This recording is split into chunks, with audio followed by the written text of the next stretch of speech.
for justice for a woman found dead under mysterious circumstances. Lauren Smith Fields was found unresponsive in her apartment after meeting a man on a popular dating app. And her family claims police handling the case should be doing more. I could not believe that my baby sister was gone. Somebody who I love, somebody who I protected, somebody who I've been around my whole entire life. Like I literally held her when she was born. On December 12, 2021, a 23-year-old girl was found dead in her apartment. The police didn't even call her family to tell them. Her mother found out from a handwritten note on her door, but here's the part that should scare you. She wasn't the only one, and the detective who missed notifying this family, he made the exact same mistake with another dead woman the same day. This is what happens when the system decides your daughter doesn't matter. Welcome to Weekly Crime Watch. If you believe the truth matters, subscribe, turn on the bell, and like and share this video. Now, let's uncover today's case. Lauren Smith Fields wasn't supposed to be a statistic. She was a real person with real dreams. Born January 23, 1998, in Bridgeport, Connecticut, Lauren was the kind of person who lit up a room. Track star in high school, bubbly, kind-hearted, she was studying cosmetology, running her own business and making actual plans. She wanted to be a physical therapist. She loved fashion, loved traveling, loved being around people who mattered to her. Her family remembers her this way, present, engaged, the type of daughter and sister who shows up. December 11, 2021. Lauren did something millions of people do every single day. She opened the dating app Bumble. She matched with someone. They talked. She felt comfortable enough to invite him to her Bridgeport apartment. His name was Matthew LaFountain. He was 37 years old. They'd never met before. That single decision, one first date, one December evening, would become the reason her family would spend the next 2 years fighting just to get basic answers about what happened to her. This isn't a story about a mystery. This is a story about what happens when the people who are supposed to protect you don't. If you've ever been frustrated with how the system fails people, if you've ever felt like something was wrong but couldn't prove it, you need to keep watching. Because Lauren's case isn't just about one night, it's about everything that came after. Let's step back into that evening. Lauren's apartment in Bridgeport. She's with a man she just met. They're drinking tequila. At some point, Lauren gets sick. She's in the bathroom, vomiting. This happens. People get too drunk sometimes. They keep drinking. They keep hanging out. Movies, normal first date stuff, except it's escalating. The alcohol keeps flowing. Around midnight, Lauren falls asleep on the couch. Here's where the timeline matters. LaFountain picks her up, carries her to her bedroom, puts her in bed. That's the last moment anyone outside that room knows about. At 6:30 a.m. On December 12th, LaFountain wakes up. He goes to check on Lauren. He finds her on the bedroom floor, unresponsive. Blood from her nose. He calls 911. Emergency responders arrive. They see the scene, the body, the blood. They pronounce her dead.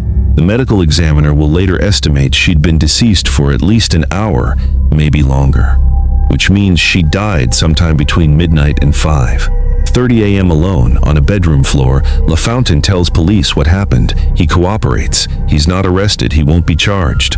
Police ask him questions, but they don't dig. They don't interrogate him as a person of interest. According to what Lauren's family would later learn, one of the first officers on scene told her father, "He's a nice guy. There's no need to investigate."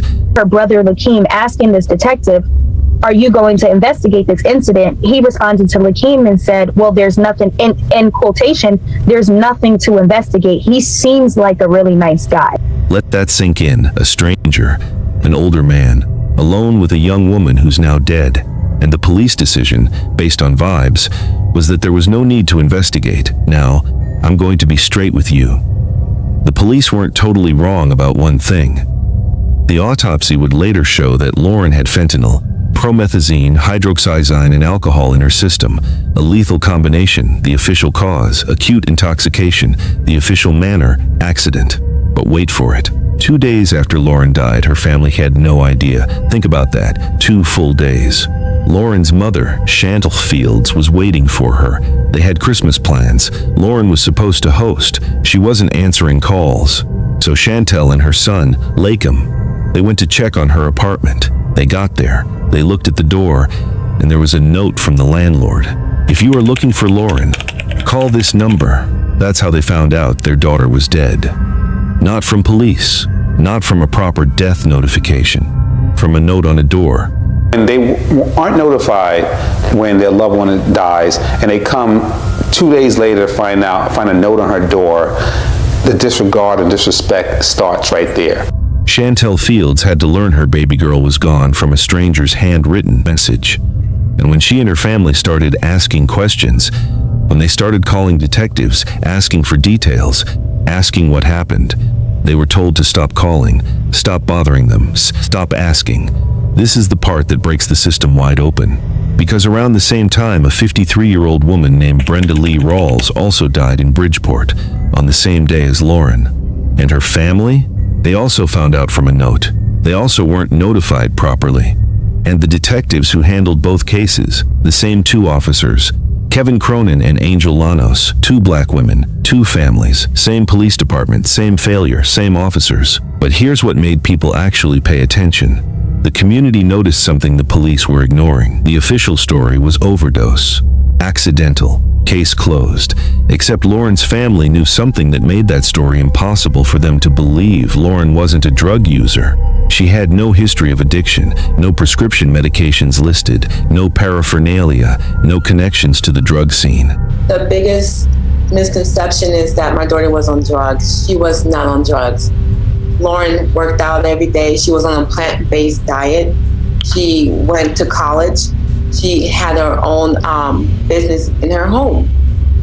There was no drugs. She was not on drugs at all. She had her whole life ahead of her. Her family isn't saying this out of denial. They're saying it because they knew her. They lived with her. They saw her every day. Her lawyer, Darnell Crosland, put it plainly. She wasn't using drugs. The idea that she took too much makes people believe she was a drug user. But that's a misconception. She doesn't use drugs. So the family's question wasn't how much did she take?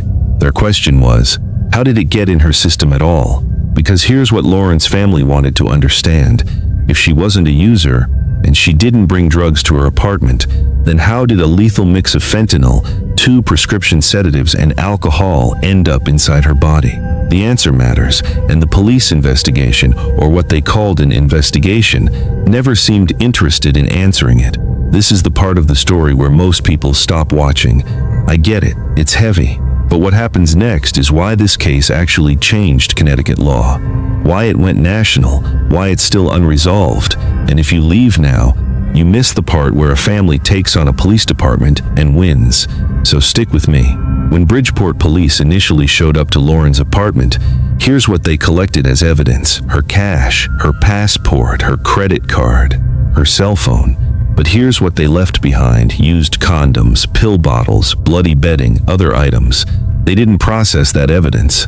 Not immediately, not for days, not until Lauren's family started demanding answers and asking uncomfortable questions.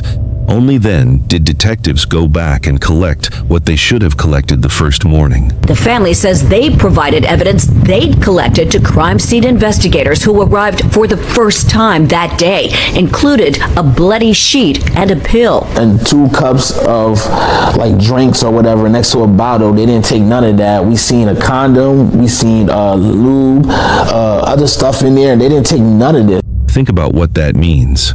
Think about the evidence that could have degraded, the timeline that could have been contaminated, the opportunity, the crucial first hours, when detectives should have been methodical and thorough, but instead they were casual. They didn't interview LaFountain as a person of interest. They didn't search his vehicle. They didn't get a detailed statement about what happened between midnight and 6:30 a.m. They didn't examine the bedroom closely for signs of struggle or forced intoxication. They didn't do the work. And when Lauren's family asked why, the answer was basically, because he seems nice now, and I want to be careful here. Because this is where facts matter. The medical examiner's autopsy found no physical signs of trauma, no blunt force, no injuries suggesting violence. The official conclusion from Connecticut's chief medical examiner was accidental overdose. That doesn't mean the family's questions weren't valid. That doesn't mean the investigation was thorough. That doesn't mean there aren't still unanswered questions about how those substances entered her system and why a man who was alone with her during her final hours wasn't questioned extensively. It just means that based on available evidence, no charges were filed. But that gap between no charges filed and investigation was complete. That gap is exactly where Lauren's case lives. While detectives were telling Lauren's family to stop calling, something else was happening online. Social media creators, especially on TikTok, started noticing the pattern. A young black woman dies. Her family isn't notified for 2 days. The investigation is sloppy. The police department doesn't seem to care, and yet when white women go missing, those cases flood every news cycle. People started calling it what it was, missing white woman syndrome. The media and police were showing one standard for white victims and a completely different standard for black women. The hashtag started spreading, justice for Lauren Smithfield's, Lauren Matters. Local activists organized, community members got involved. On January 23, 2022, what would have been Lauren's 24th birthday, hundreds of people marched through Bridgeport. They started at the police department. They carried photos. They carried signs reading "Black Women's Lives Matter. We need answers now." And for the first time, the city government had to pay attention. Mayor Joe Ganim. He was forced to respond. He placed detectives Cronin and Llanos on paid leave pending internal review. He issued a public apology, calling the failure to notify families an unacceptable failure and expressing extreme disappointment in his own department. But here's what's important. It took public pressure. It took TikTok. It took the community refusing to let this die. Because if people had just accepted accidental overdose and moved on, Lauren would have been filed away and forgotten. The protests worked. And what happened next proves that sometimes, when you push hard enough, systems actually change.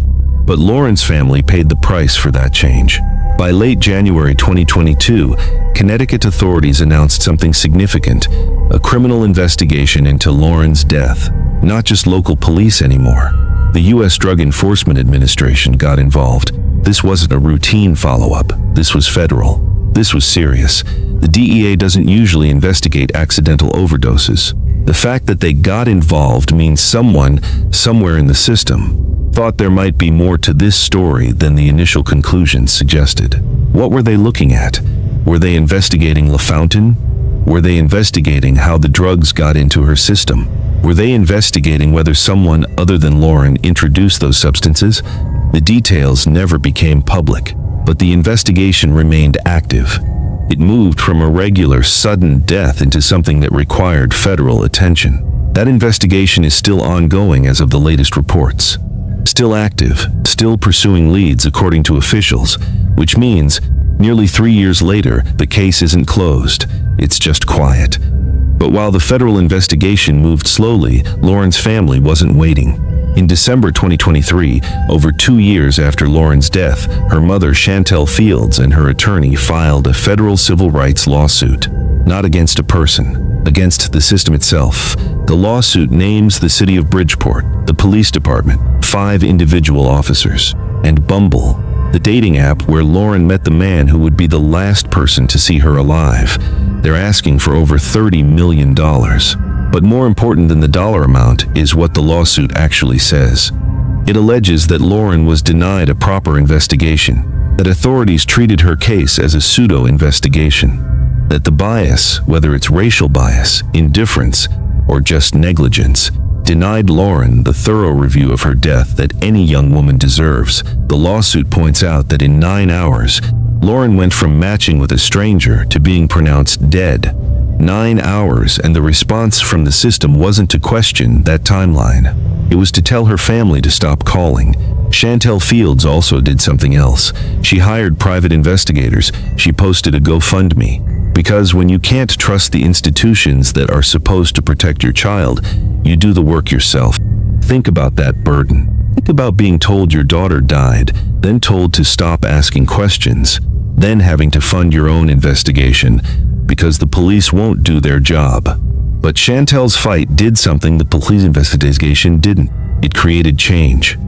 In April 2022, Connecticut Governor Ned Lamont signed a new law. It requires police to notify families of a death within 24 hours. No notes on doors, no delays, no we'll get to it when we get to it. That law exists because of Lauren. Because Chantel Fields refused to accept, we're sorry, we messed up. It exists because protesters marched. Because TikTok creators called out injustice. Because a community said, not our daughter. Not like this, but here's what's hard to say out loud. A law changed. But Lauren's still dead. The questions about what happened that night are still unanswered. And the two detectives who failed to notify her family, by mid-2022, their internal investigations were complete. Both officers were returned to duty. So the system changed policy, but it didn't change accountability. And Lauren's family still has more questions than answers. The official story is accidental overdose. Lauren had a lethal mix of substances. She died. It was an accident. The family story is our daughter wasn't a drug user. Something happened in that apartment that night. And the investigation that followed was so incomplete that we'll never know what it was. The truth is somewhere in the gap between those two stories. Was it truly an accident? Did someone give her substances without her knowledge? Did someone give her substances with her consent, not realizing how dangerous they were? Did she take something herself that she didn't realize? Was fentanyl laced? Did someone take advantage of her while she was incapacitated? The police investigation never fully explored those questions. The federal investigation moved in silence. And the man who was alone with her during her final hours was never treated as a serious person of interest. So the case sits, active, technically, but unresolved practically. And maybe that's the most important part of this story. Because it's not about whether you believe it was murder or accident. It's about what happens when a young woman's death becomes a footnote, when her family has to become investigators, when the system fails so completely that it takes federal intervention and media pressure just to get basic questions asked. Because here's what gets lost in the investigation and the lawsuits and the policy changes. Lauren Smith Fields was a person. She was a daughter who was supposed to host Christmas. She was a sister who her brothers loved, who they remembered as bubbly and kind-hearted and funny, who made them laugh. She was a young woman with actual dreams, physical therapist, fashion, travel, a future. She was someone's baby girl. And one night, one date with a stranger from an app, and she was gone. The investigation that followed showed how little that mattered to the system. How easily a young black woman's death could be filed away as accidental and moved on from. But her family didn't move on. They fought. They demanded answers. They refused to let her become invisible. And because they did, Connecticut changed its law. Because they did, people started paying attention to how the system treats women who look like Lauren differently than it treats others. That's the actual story. Not a mystery, a tragedy, and a family that refused to accept injustice. Lauren Smith Fields should still be here. She should be living her life, running her business, planning trips, making people laugh. Instead, she's a case number, a lawsuit, a law named after her death. To Chantel Fields, to Lakeem, to Tavar, to all of Lauren's family, we see you. We see the fight you've fought. We see the questions that still don't have answers. And if you're watching this and you're thinking about using dating apps, about meeting someone you don't know, be careful. Look out for each other. Tell someone where you're going. Trust your gut. Lauren's story is a reminder that sometimes the people we trust, the police, the system, the institutions, don't protect us the way they should. And that means we have to protect each other. Thank you for staying until the end of this one. I know it's heavy. Lauren Smith Fields deserved better. Her family deserves answers. I'll see you in the next one.